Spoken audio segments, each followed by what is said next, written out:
համաձայնեցիք այս երկու հարցի հետ կապված մեկնաբանություն տալ։ Նիկոլ Փաշինյանը այսօր հերթական հոդվածն է հրապարակել, համաձայն որի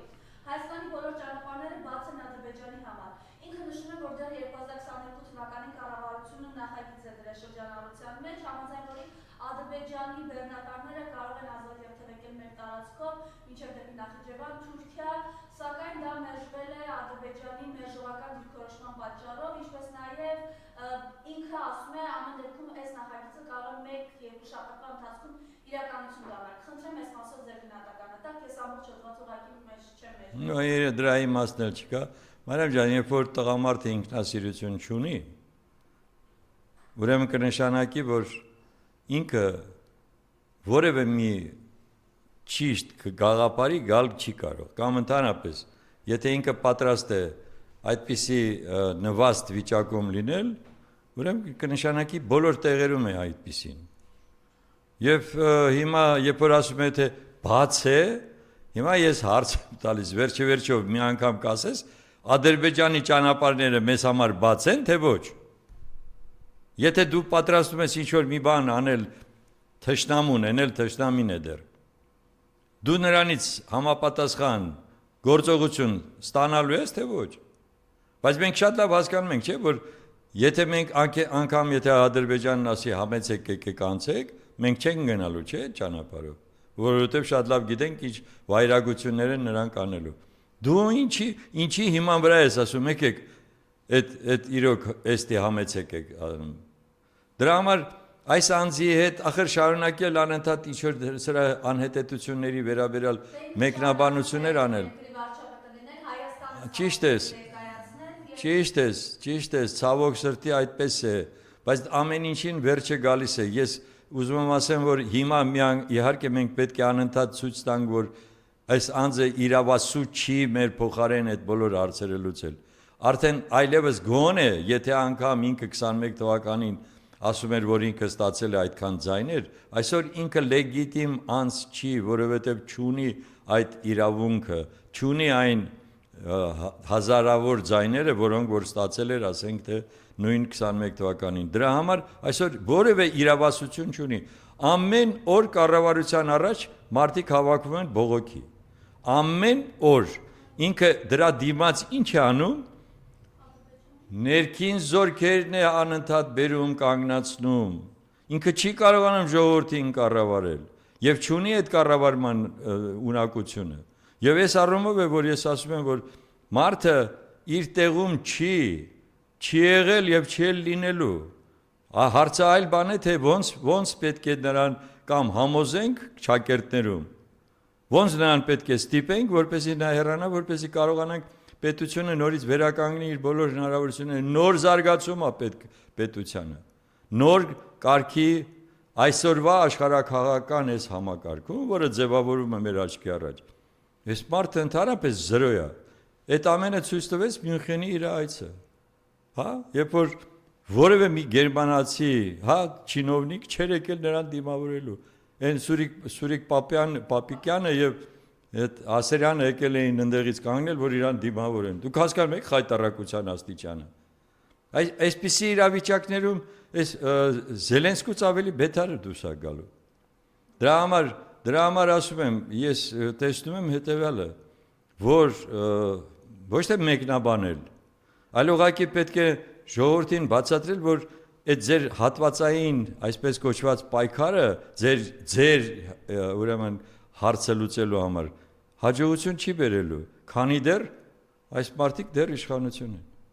Եվ խնդրում ես հարցնել մեկնաբանել, գերիների վիճակն էականորեն բարելավվել է, սա ասում է Արտակ Զեյնալյանը, եւ սա այն փուլում, երբ տարածվում են Բաքվից այս լուսանկարները, խոշտանգված դեմքով Ռուբեն Վարդանյանը, որը երեք սարսափելի հայտարարություն տարածվեց եւ դրա մասին առաջինը մեր տաղավարում խոսեց Լարիսա Ալավերդյանը, թե ինչ կտակների է եւ ինչ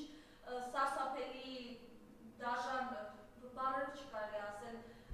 տանջանքների է ենթարկում Ռուբեն Վարդանյանը եւ մյուսները, Բակո Սահակյանի լուսանկարը, բարձր բոլոր վրա պրոյեկտում է ամեն ինչը, խնդրեմ։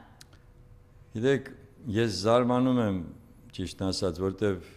ամեն դեպքում շփվել ենք Արտակ Զեյնալյանի հետ, գիտեմ, որ պատերազմ անցած մարդ, որը հասկանալի է, թե ինչպիսի բաներով է անցել։ Ես հիմա զարմանք եմ ապրում, թե ինչ պատահեց, որ հիմա որոշել են ամեն ինչի վրա աչք փակել եւ մենակ թե իբր Նիկոլի նման խաղաղություն հաստատել։ Ես այդ չեմ կարողանում ձեր փիլիսոփայությունը հասկանալ։ Ինչ է որոշում մաքրել այսպես ռազմական հանցագործ Ալիևին։ Եվ ընդհանրապես ինչի վրա է հույսը իրենց, հա, ինչ որ իբր թե դուք հիմա հաճոյանակ որ Բաքվին ամեն ինչ լավ է մեր ուրեմն մեր քաղաքացիների մեր հայրենակիցների նկատմամբ դուք դրանով ինչ եք ուզում, ինչ եք ստանում։ Եվրոպայի գրանտներն է շատ տալու ձեզ համար, թե Ադրբեջանն է գրանտ տալու ձեզ։ Ես իրոք այս տրամաբանությունը չեմ հասկանում։ Եվ վերջիվերջով ինչքան կարելի է գնալ մի ճանապարհով, որը բերելու է ձեզ վերջիվերջով փակուղի։ Արդեն բերել է, բայց դուք շարունակում եք գնալ գլուխներդ պատի տալով։ Ալիևը ձեզ բանի տեղ չի դնում,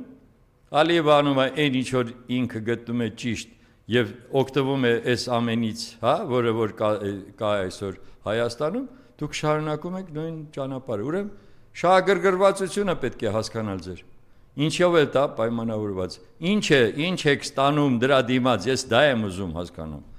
Եվ եթե աչքիդ առաջ տեսնում ես թե Ռուբեն Վարդանյանը ինչ վիճակում է, եւ ասում ես այնտեղ ավելի բարելաված է։ Կարմին խաչի ներկայացուցիչը չի կարողանում ասի, որ այնտեղ ամեն ինչ նորմալ է։ Դու ո՞նց ես այդ բանն ասում։ Ես չգիտեմ, ես չեմ ուզում ուրիշ մեկնաբանություն անեմ, զարմանքս է եւ վրդովմունքս։ Գիտակցությունը չկա, որ Ադրբեջանի եւ Ալիևի համար հենց իրենք են թիրախ որպես այո պատերազմի մասնակից, որ եթե հանկարծ իրենք են ընկնեն Ալիևի ձեռքը նույն տանջանքների։ Չէ, դե արդեն ես քեզ կարող եմ ասել, որ այնտեղ ցուցակը 500-ից ավել կլինի, երբ որ պետք լինի իրենք կարող են 5000 էլ դարձնեն այդ ցուցակը, որևէ խնդիր չկա։ Եվ այդ պարագայում, եթե մենք պետք է մեզ այսպես թույլիկի վիճակում պահենք, եթե մենք չպետք է պատասխանենք Սաֆարովի արած ուրեմն վայրագությանը, եթե մենք չպետք է պատասխանենք այն մեր Եզդի տղայի ուրեմն այո Սոլոյանի ուրեմն այն ինչ որ արեցին այդ վայրագությունը լեզուս էլ չի պատտվում ասելու գլուխը կտրեցին այո եւ մենք չպետք է պատասխանենք այն ամենին ինչ որ հիմա կատարվում է Բաքվում ուրեմն մեր ռազմաքաղաքական ղեկավարների Արցախի ռազմաքաղաքական ղեկավարների այդ դեպքում դուք ով եք դուք ուղակի մի հատ փալասեք որի վրայով ցեխոտ ոտքերով ման են գալիս Ալիև այո ադրբեջանցիները թուրքերը եւ այլն եւ դա է պատճառը որ մենք ստիպված եղանք պետության փոխարեն ես սա ուզում եմ հատուկ շեշտեմ իշխանության փոխարեն մեր կառույցը ուրեմն միասին շարժումը մեր խորհուրդը դիմել է 3 համանախագահներին այսօր մենք դա կտպագրենք Վլադիմիր Պուտինին Դոնալդ Տրամպին եւ Էմանուել Մակրոնին որպես Մինսկի խմբի համանախագահներ եւս մեկ անգամ շեշտում եմ միակ կառույցը որը եղել է միջազգայինորեն ձևավորված հանուն ուրեմն խաղաղություն հաստատելու այդպիսի կոնֆլիկտի երկու կողմերի միջև մենք դիմել ենք նրանց որպեսզի իրենք միջամտեն եւ ազատ արձակվեն մեր 23 գերիները դա պետք է անի այսօրվա իշխանությունը իդեպ ասած երբ որ ես խոսեցի որոշ պատասխանատու անձանց հետ մեզ ասեցին այո գիտեք ինչ ուղղակի ինձ պարզ ասեցին հա շատ լավ է որ դուք հասարակության անունից կարող եք դիմել բայց դա պետք է անի ձեր իշխանությունը մենք վերջով գործ ունենք իշխանության հետ խնդրեմ հիմա հասկանալի է թե ինչ վիճակում ենք մենք այսինքն իշխանությունը ջուրը բերնում հավաքած որևէ խոսք չի ասում Եվ ընդհանրեն ասում է, այնց հանենք, որ հանգարց այնտեղ չխանգարենք այդ որ process-ին խանգարեք։ Որ այնտեղ կտանքներով եւ ուրեմն ուղակի ծաղրում են մեր մարդկանց, մեզ բոլորիս։ Ուրեմն ձեր ձայնը չեք հանում կամ չգիտեք ինչպիսի գործողություններ կարող եք անել, հատուկ արդեն եւս մեկ անգամ պետք է շեշտեմ։ Ինչ գաղտնի ծառայություններ ունեք Ինչու՞ չեք օգտագործում նրանց հնարավորությունները։ Եթե Ադրբեջանը լոմ է օգտագործում ձեր դեմ, դուք էլ պետք է լոմ օգտագործեք նրա դեմ։ Էս է պատասխանը։ Ուժն է ծնում իրավունք, ուրեմն ուժը գործադրեք։ Ուրիշ էլ երբ չկա, եթե Ադրբեջանը այդպես է ձեզ հետ վարվում, Թուրքիան այդպես է ձեզ վարվում, Դուք ինչ ճանապարհ եք ուզում նրան տրամադրեք։ Դուք ինչ երաշխիք եք ստացել նրանից, որ ինքը չի գալու զավթելու ձեր տարածքները։ Որտեղ է այդ երաշխիքը։ Այդ թղթի վրա ուզում եք ստորագրեք, որի բրտե դա այդ գործողությունը չի ունենալու, թքած ունի ինքը ձեր թղթի վրա։ Այս է հիմնական հարցը, որի վերաբերյալ ստիպված եմ մեկնաբանություն անել։